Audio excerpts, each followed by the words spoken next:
So, what if the most American store you can think of was being forced to rethink its whole relationship with, well, America? Today, we're diving into how a massive global trade war is putting Walmart on a seriously tricky tightrope, and, more importantly, what it means for your wallet.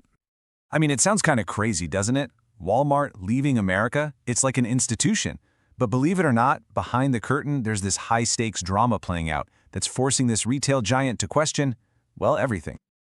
Just think about it for a second. For millions of us, Walmart is just there.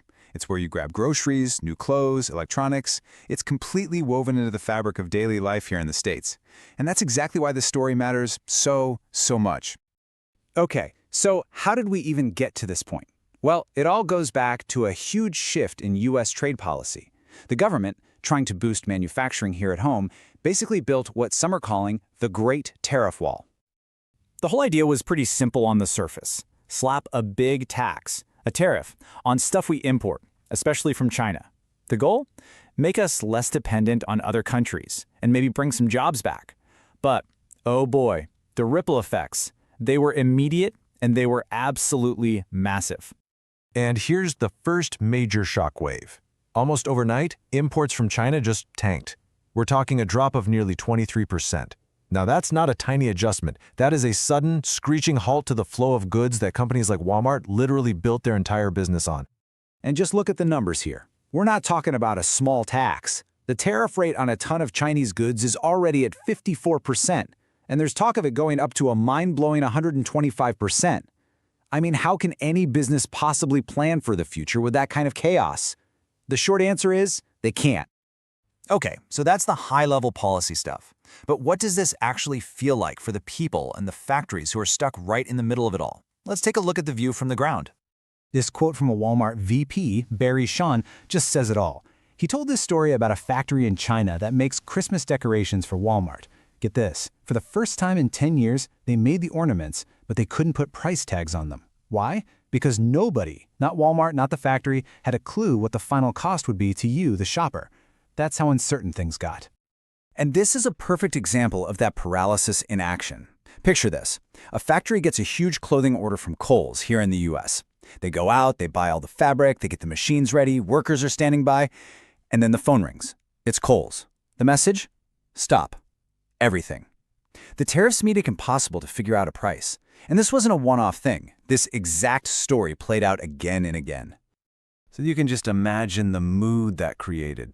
This feeling of fear, anger, and just complete helplessness. One supplier put it perfectly. No business decision can fix this anymore. Only the politicians can. The problem wasn't about economics anymore. It was pure politics, and these businesses were just caught in the crossfire.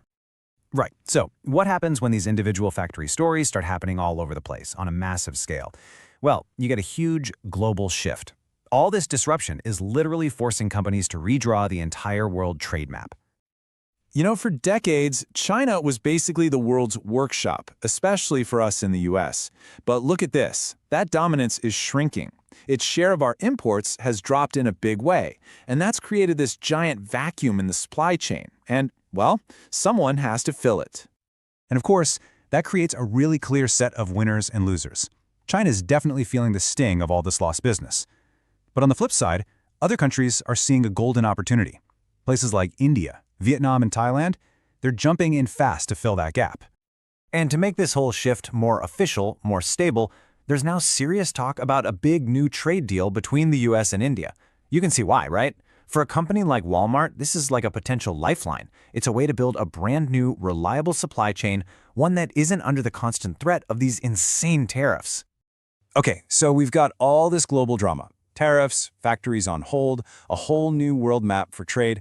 But let's get down to it. What does any of this actually mean for you when you're just trying to do your weekly shopping? Well, Walmart's own CFO, John David Rainey, didn't mince words. He basically said, look, we can't just eat these massive new costs ourselves. And you know what that means? That burden has to get passed along, and it leads to one thing, higher prices for us at the checkout. And we're not talking about fancy luxury items here. This is going to hit the stuff we buy all the time. Your groceries, your clothes, electronics, even just basic kitchen gadgets. Everything is on the table to get more expensive. So, as we start to pull this all together, it's pretty clear that this whole tariff situation has just thrown the retail world into total chaos, and it leaves this giant question mark hanging over the future of the entire U.S. economy. For you and me, it boils down to two huge risks. They're simple, but they're serious. First, you might go to the store and not be able to find what you need, widespread product shortages. And second, a new wave of inflation, meaning the stuff you can find is going to cost you a lot more.